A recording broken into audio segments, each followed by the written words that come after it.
నడుస్తున్నటువంటి నేపథ్యంలో ఏ పార్టీ గెలుస్తుంది అనుకుంటారు?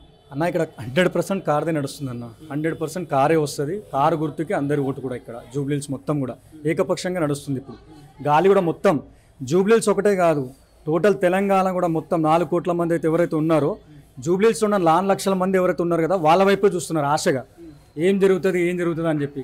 ఖచ్చితంగా జూబ్లీహిల్స్ ఓటర్ అందరూ కూడా ఖచ్చితంగా కారు గుర్తుకి ఓటు వేయాలని ఫిక్స్ అయిపోయారు వాళ్ళు. కాంగ్రెస్ పార్టీ వాళ్ళని మేము 1,00,000 ఓట్ల మెజారిటీతో మేము గెలుస్తాం అంటారు. ఏ రకంగా వస్తాయన్న 1,00,000 ఓట్లు మీరు చెప్పండి. ఇప్పుడు 6 గ్యారెంటీలు అమలు అవుతున్నాయి, అందరూ హ్యాపీగా ఉన్నారు అంటారు. అన్న 6 గ్యారెంటీలు అన్నారు, 420 హామీలు అన్నారు. అందులో అరాకొరనే ఇచ్చినారు. మీడియా ముఖంగా మీరే చెప్పాలి దాంట్లో ఎన్ని అయినాయి అన్న. ఇప్పుడు ప్రతి మహిళకు కూడా ఇంట్లో ఏమన్నారు, 2,500 రూపాయలు అన్నారు.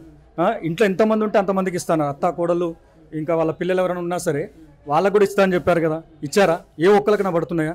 అండ్ కరెంటు బిల్ అన్నారు. కరెంటు బిల్ ఎంతమందికి ఫ్రీ వస్తుంది? మీరు మైకులు పెట్టుకొని ప్రతి ఒక్కరి దగ్గరికి వెళ్ళండి, రావట్లేదు. గ్యాస్ అన్నారు, గ్యాస్ ఏడు వస్తుందన్న, రావట్లేదు. ఇంకేడు వస్తుంది గ్యాస్, రావట్లేదు. ఇంకా వీళ్ళు అన్న ఒకే ఒక పథకం ఏంది, ఆడపిల్లలకి ఉచితంగా బస్సు, ఆడపిల్లలకి ఫ్రీ అన్నారు. మగవాళ్ళ దగ్గర ఏం చేస్తున్నారు, డబల్ రేట్లు పెట్టి గుంజేస్తున్నాడు ఒక పక్క. ఇంకెక్కడ ఫ్రీ అన్న? ఏం హామీ అయినా చెప్పండి మీరు. ఇక్కడ మాగంటి గోపీనాథ్ 3 సార్లు ఎమ్మెల్యేగా చేశారు, ఏం మంచి పనులు చేసినట్టు ఏం చెప్తారు అన్న? ప్రీవియస్గా చెప్పాలంటే మనకి ఇక్కడ పీజేఆర్ గారు ఉండే, ఆయన ది లెజెండ్ అనమాట. ఎవరిని అడిగినా సరే ది లెజెండ్ అని చెప్తారు. ఆయనకి సరి సమానంగా ఆయనకి దగ్గరకు వచ్చిన నాయకుడు ఇక్కడ జూబ్లీహిల్స్లో ఎవరైనా ఉన్నారు అంటే ఖచ్చితంగా స్వర్గీయ శ్రీ మాగంటి గోపీనాథ్ గారు అన్న. ఎందుకు అంటే ఆయన చేసిన పనులు కూడా అట్లా ఉన్నాయి. ఇక్కడ ఎవరినైనా ఎవరింటికైనా వెళ్ళండి. ఇంతకుముందు మన కేసీఆర్ గారు చెప్పినట్టుగా, అంటే తెలంగాణ రాష్ట్రంలో హనుమంతుడి గుడి లేని ఇల్లు లేదు, కేసీఆర్ సంక్షేమ పథకం అందరిని ఇల్లు లేదు అన్నట్టు జూబ్లీహిల్స్లో కూడా మాగంటి గోపీనాథ్ అన్నట్టు ఎంతో కొంత ఏదో ఒక రకం ఒక పథకం అయితే ఖచ్చితంగా పోయింది. అది ఏ రకంగా అంటే పెన్షన్ రూపంలో కావచ్చు, అండ్ మన డబల్ బెడ్రూమ్లు కావచ్చు, అండ్ కంటి వెలుగు కావచ్చు, బస్తీ దవాఖానాలు కావచ్చు, ఇట్లా రకరకాలుగా అన్న ప్రతిది కూడా ఒక చిన్న పథకం అనేది కూడా అన్న త్రూ ఇక్కడ కంపల్సరీగా వెళ్ళినాయి. ఖచ్చితంగా వెళ్ళినాయి 100% చెప్పగలుగుతాను నేను. ఇప్పుడు ఏ సమస్య వచ్చినా కూడా మాగంటి గోపీనాథ్ వైఖరి, ఆయన ప్రవర్తన ఏ విధంగా ఉంటుంది అన్న? ఆయనకి చెప్పినాను కదా, ఆయన జనాల మనిషి. 24/7 కూడా ఆయన జనాలతోటి మమేకమై ఉండే మనిషి. కార్యకర్తలు కావచ్చు, బస్తీ వాసులు కావచ్చు, వాళ్ళ వెనక ఉన్న అనుచరులు కావచ్చు, వాళ్ళకి ఏ సమస్య వచ్చినా సరే అర్ధరాత్రి మీరు 2 గంటలకు ఫోన్ చేసినా సరే లిఫ్ట్ చేసే మనిషి ఆయన.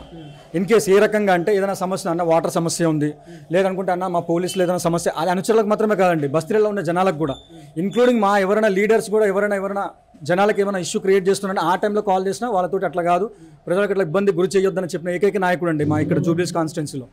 అది ఆయన గొప్పతనం.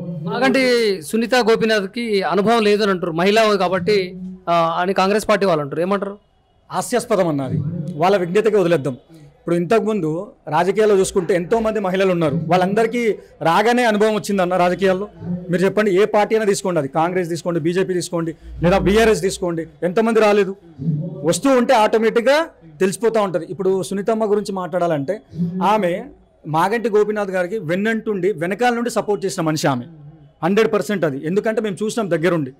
ఖచ్చితంగా ఆమెకి అనుభవం ఉంది. ఇప్పుడు మీరు చూస్తున్నారు, ఇప్పుడు వాళ్ళ ఇంట్లో పిల్లల్ని తీసుకోండి, 3 పిల్లల్ని తీసుకోండి, 2 ఆడపిల్లలు, 1 బాబు.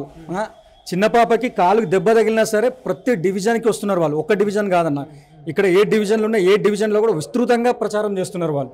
ఎందు గురించి అన్న? ఇప్పుడు బ్రహ్మరథం పడుతున్నారు అందరికి కూడా, ఆ 3 పిల్లలకి కావచ్చు, సునీతమ్మ గారికి కావచ్చు. ఎందుకు?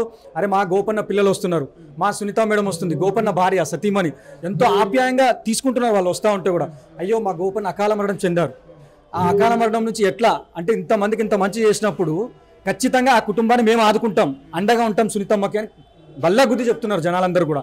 ఖచ్చితంగా మాగంటి గోపీనాథ్ అన్న రుణం తీర్చుకోవాలి. ఈ ఎలక్షన్లో ఖచ్చితంగా ఓట్లన్నీ కూడా సునీతమ్మకి వేసి భారీ మెజారిటీతో గెలిపేయాలని ఖచ్చితంగా జూబ్లీహిల్స్ ఉన్న ప్రతి ఒక్క మనిషి కోరుకుంటున్నాను. ఎంత మెజారిటీ వస్తుంది అనుకో అన్న? మెజారిటీ అని చెప్పలేమన్నా, మేము ఖచ్చితంగా అనుకుంటున్నాం ఏంటంటే 50 నుంచి 60 వేల పైనే వస్తుంది.